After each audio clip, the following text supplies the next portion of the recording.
Okay, today we're looking at the best example, I think, of a UAP UFO capture in infrared, and it is completely invisible in the visible spectrum. So the optical spectrum that we see. Here it is in visible optical spectrum, totally gone, and we see it in infrared from the same system, same location. We see the object. Amazing capture by Dave Falch. Thanks for being here. Please hit the like button and subscribe to get future content like this.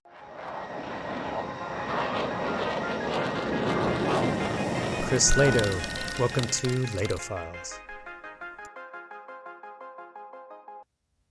So welcome to the channel. I'm Chris Lehto, retired F-16 pilot, now looking into UAPs. This is from my X post, one of my most popular X posts lately. What's your UAP story? Be as detailed as possible. And I got 146 comments, amazing stories. Thank you so much. If you have a UAP story, go to this post, find it on X, and post your UAP story. I think a lot of people are reading them. Number 3 on the list now is from Dave Falch. I had Dave Falch on the show actually over 2 years ago now, and he works for a defense contractor. And he posted these videos, went on several podcasts, including mine. And what happened was he was asked to take it down. So his boss said, hey, it's probably not good having those videos online. And so he actually took the video down. But now, as you see, he's number 3 on the list here. And he's since posted the video. So let's check it out. I think it's the best example of a invisible UAP. Okay, so it's less than 3 minutes, short video. We'll go through it. I'll give my commentary. And if you want to watch the original video, go to Dave Falch on YouTube, link in the description, to hear his commentary. Okay, he calls it the Jacksonville UFO. This is from 12 August 2016. And I believe this is what started Dave Falch on his UAP investigation journey, was really this video. Kind of blew his mind. So he says here, Jacksonville UFO, 12/8/2016. Videos were taken with government airborne forward-looking infrared systems that consist of an infrared detector and daylight cameras. So yes, he works on medium wave IR, so that is liquid-cooled infrared systems. These are expensive military systems, such as what goes into our targeting pods in fighters. So infrared is obviously very useful. It works at night as well, but there's a lot of issues with infrared as well. So we include in many of these systems daylight cameras, so electro-optical. We call them visible cameras, optical cameras. And we swap through those two systems often. So we should go between infrared and optical when we're targeting as fighter pilots, because there's often many optical issues associated with heat transfer. For instance, twice in the day, the heat temperature of a building is going to be the same as the temperature of the objects around it, right? Normally you have heating and cooling from the sun. So twice a day you get the same temperature. We call it thermal crossover. It's very difficult to see things in infrared during thermal crossover, but it's much easier with optical. So use both systems. But like I said before, optical is not going to be useful at night, right? Very limited use. You know, I would look at tankers to make sure it's a tanker. If they're flashing, you can tell. You can get some information at night, but pretty much you're going to use your infrared system and just turn off the optical system. And like he says here, these systems are aligned to see the same object of interest in all fields of view. So they're targeting systems for the main point, right? They target lasers, so we can put bombs on them and get accurate ranging, etc. So they're aligned to the same point in space, same angle.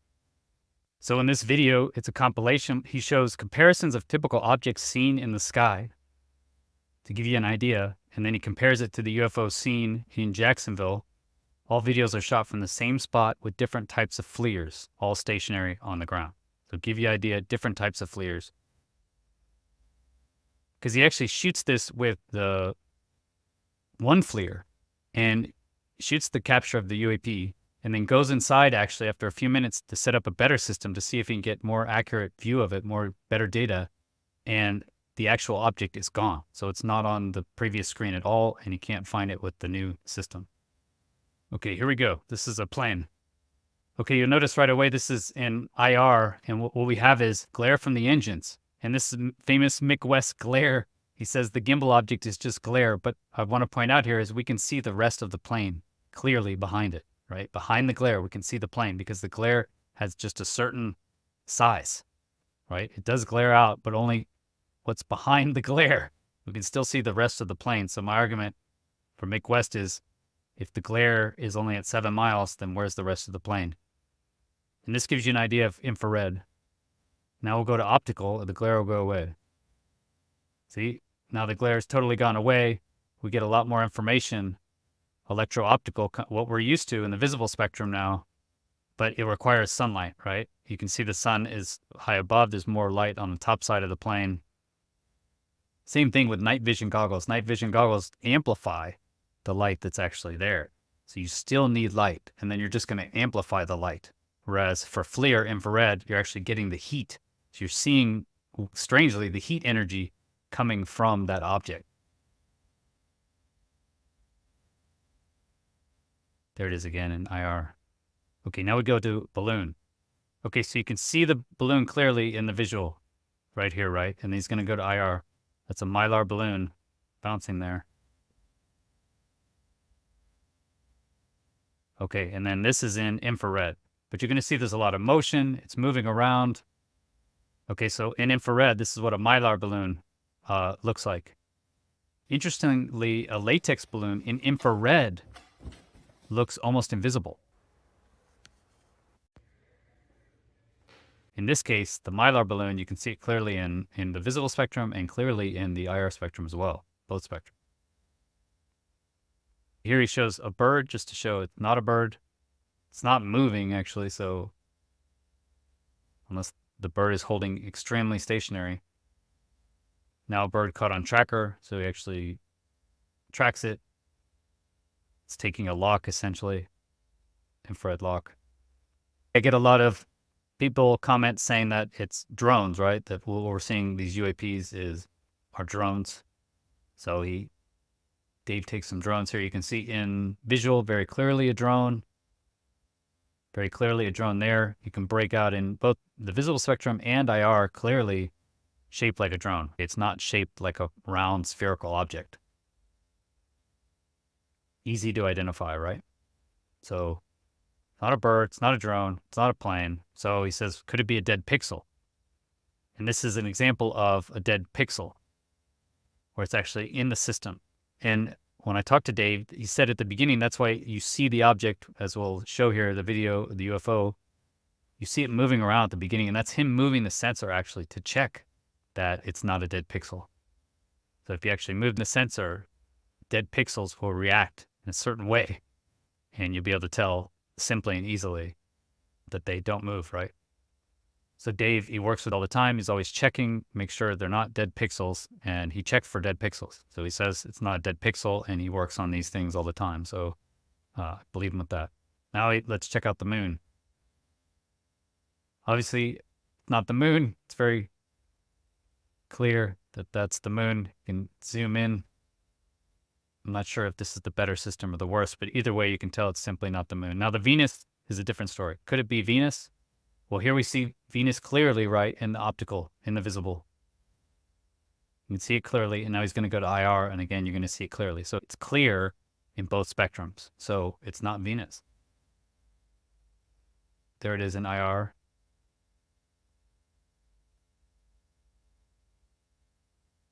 There it is again in optical. Okay, so Venus is there both in optical and IR.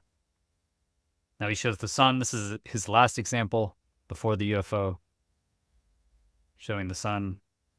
I think we can assume it's not the sun. Okay, and now he gets to the UFO. So there is the UFO. He's checking for no dead pixels here. He's moving the sensor around. And it's not acting like dead pixels. Okay, it's moving as he moves it. Goes to IR, and now he goes to visual, and we see here from the same location, there's just nothing there. It's totally blank. Right, now he's going to go back to infrared, and there's the object, or as I pause it. So there it is again. Clear as day in IR, but not there in visible.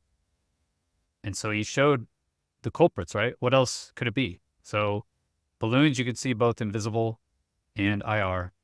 Planes you can see both in visible and IR, and it doesn't look like both of those, right? It's not moving like a balloon would be moving, it's staying perfectly stationary. It's not moving like a plane. It's obviously not a bird.